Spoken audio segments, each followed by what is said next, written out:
ఈ స్థానంలో ఉన్నవారు ఈ స్థానంలోకి వచ్చారంటే మనందరూ నిజంగా ఆమెకి హ్యాండ్సప్ చెప్పాలి మొదటగాని.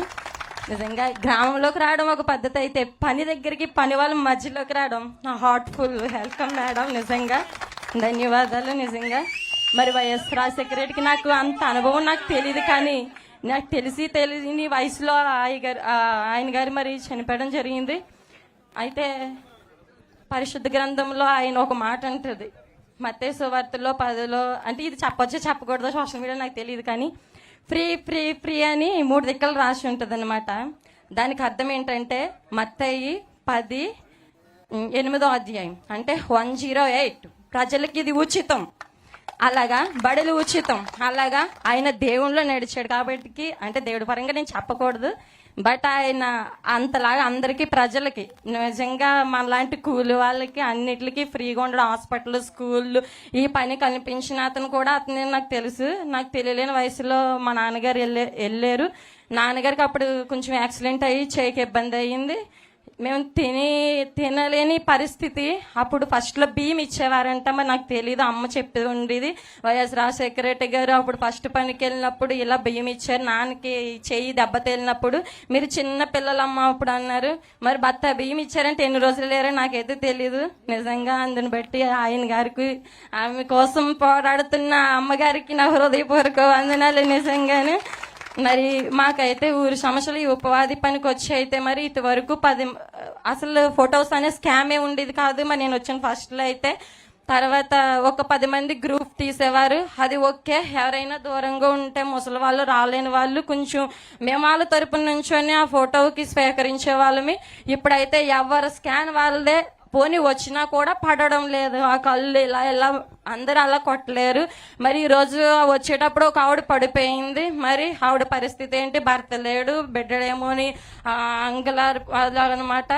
మరి ఇలా ఉన్నప్పుడు మరి మన చాలా ఇబ్బంది అండి. ఇప్పుడు మా పిల్లలు స్కూల్ వాళ్ళకి జల్లు వేసి క్యారేజీలు పెట్టి రావాలి, 5 గంటలకి 5:30కి రావాల్సి వస్తుంది. 1 నిమిషం లేట్ అయినా ఇక్కడ ఫోటో పోద్దని బాధ. ఫోటో పోతే పని ఉండదు. మరి ఈ పని లేకపోతే కుటుంబం నడుపుకొని ఈ కాలంలో ఈ ఆర్థిక సమస్యల విషయంలో భర్త కూడా తెచ్చి కుటుంబం పోషించబడదు అసాధ్యం ఈ నిత్యావసరతలను బట్టి. అందుకని ఆడ మగ కష్టపడితేనే కుటుంబాన్ని మనం కొనసాగించుకోగలం, బిడ్డలను చదివించుకోగలం. కాబట్టి ఈ పని అంది ఇలాగా ఈ స్కామ్ అనేది అస్సలు ఉండకూడదని నేను కోరుకుంటున్నానండి. ఇక్కడ ఇది చాలా ఇబ్బందిగా ఉంటుంది. మరి ఈ స్కామ్ తప్పించాలని, ఈ పని ముందుకు కొనసాగించాలని, ఇది ఎంత మాత్రం ఆపివేయడానికి వీలేదు. ఎంతో మంది ప్రజలు పేదవాళ్ళు దీని మీద ఆధారపడి బ్రతుకుతున్నారు కనుక దీనికి పేమెంట్ ఎంతైతే వస్తుందో అంత ఫుల్ పేమెంట్ ప్రజలందరికీ వచ్చేలాగా మేడం మరి సహకరించాలి మా పట్ల విజయంగా. ఒక స్త్రీగా ఉండి ముందుకు నడుస్తుంటే ఈమె పట్ల వీళ్ళందరూ ఉండి ఆవిని ప్రోత్సహిస్తూ నడిపిస్తున్నా. మీ అందరికి కూడా హ్యాండ్స్ అప్ అండి నిజంగాను. అలాగే పిల్లలు మరి ఫ్రీ బస్సు వేసారండి. ప్రతి రోజు కూడా చాలా ఇబ్బంది పడుతున్నారు. మాకు అక్కడ ఆపడం లేదు, ఇక్కడ ఆపేస్తున్నారు, లేకపోతే కాగితాలు ఆపేస్తున్నారు. ఈ చెరువు గుట్టానికి నడిచి వస్తున్నారండి పిల్లలు, అయితే ఆటో ఛార్జీ ఇచ్చి నడిచి వస్తున్నారు. ఈ ఫ్రీ బస్ పెట్టడం వల్ల బిడ్డలకు మాత్రం ఎటువంటిది సౌకర్యం లేదండి, అసౌకర్యమే కలుగుతుంది. ఈ విషయంలో కూడా ప్రభుత్వం మరి ఆధీనంలో తీసుకోవాలని కోరుకుంటున్నాం. మరి నాకు ఈ అవకాశం ఇచ్చిన మీ అందరికీ కూడా హృదయపూర్వక వందనాలు.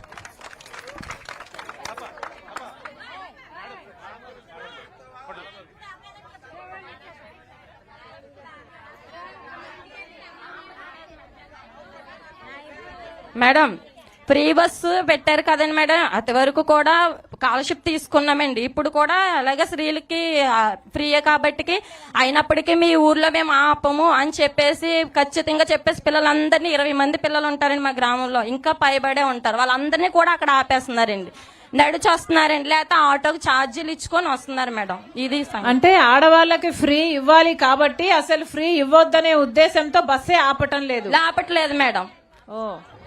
ఇప్పుడు ఫ్రీ బస్సు ఉద్యోగాలు చేసే వాళ్ళకే కానీ మాలా కూలి పని చేసే వాళ్ళు మేము రోజు వెళ్ళలేం కదండి. ఎప్పుడైనా వెళ్ళినా కూడా మాకు కూడా ఆపట్లేదండి. అదండి, ఫ్రీ బస్సు రాకముందు బస్సు ఆగేది, పిల్లలు పోయేవాళ్ళు. ఫ్రీ బస్సు వచ్చిన తర్వాత ఆపట్లేదు.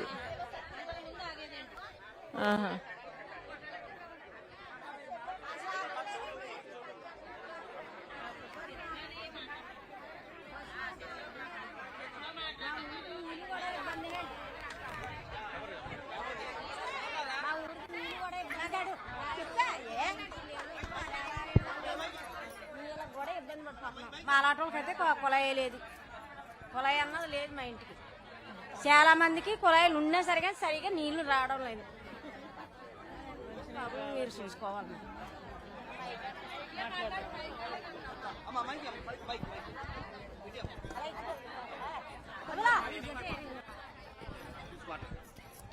Madam good afternoon madam.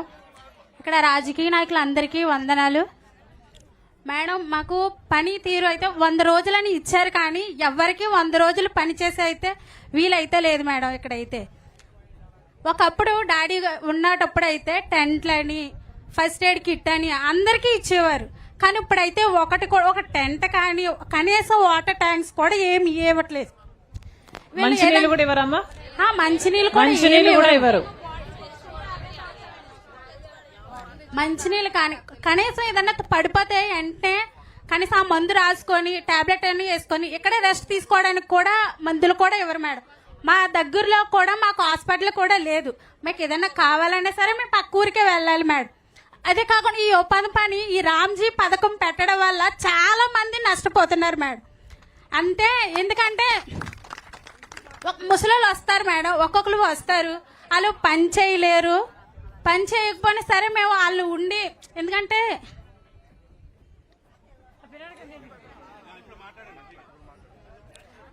అంటే ముసలోళ్ళకి ఉపాధి ఒకప్పుడు డాడీ వాళ్ళు ఏంటంటే ముసలాళ్ళకి ఇది పని పెడితే కనీసం ఇదన్నా వాళ్ళకి ఉపయోగపడుతుంది. వాళ్ళ పిల్లలు వాళ్ళు చూసుకోకపోయినా సరే, భర్త లేకపోయినా అటు భార్య లేకపోయినా ఎవరు లేకపోయినా సరే వాళ్ళ కాళ్ళ మీద వాళ్ళన్నా బ్రతకాలి అనే థాట్ మీద పెట్టారు. కానీ ఇప్పుడైతే ఏమీ జరగట్లేదు మేడం. కనీసం ముసలాళ్ళు వచ్చినా సరే ఉసూరుమంటూ వచ్చి మళ్ళీ అలాగే వెళ్ళిపోతున్నారు మేడం. అలాగని పోనీ ఇప్పుడు పెట్టిన పథకం వల్ల చాలా మంది ముసలోళ్ళు అనగా యంగగా ఉన్న వాళ్ళు అనగా ఎవరికైనా మాతో సహా పడట్లేదు మేడం. ఫస్ట్ ఫోటోకి ఉండాలి, సెకండ్ ఫోటోకి ఉండాలి. మళ్ళీ అది కాకుండా ఉదయం 5 గంటలకు వచ్చి మధ్యాహ్నం 12 గంటల వరకు, అంటే 4 అవర్స్ పని, కానీ జరిగేది 6 గంటలు 8 గంటల వరకు ఇక్కడే ఉంటున్నారు మేడం. పిల్లలకి క్యారేజే వండుకోవాలా, వాళ్ళ ఇంటి దగ్గర చూస్తే వాళ్ళ ఆకలికి ఉండిపోతున్నారు, మేము చూస్తే ఎండలో ఉండిపోతున్నాం. కానీ మా ప్రాబ్లం అసలు ఎవరితో చెప్పినా సాల్వ్ అవ్వట్లేదు మేడం. దయచేసి ఇవన్నీ మీరు గమనించి మాకు మీరే ఈ పథకం వల్ల మాకు రావాల్సిన రాబట్లన్నీ వచ్చేటట్టు మీరే మాకు సహకరించాలని మనస్ఫూర్తిగా కోరుకుంటున్నాను మేడం. Thank you madam.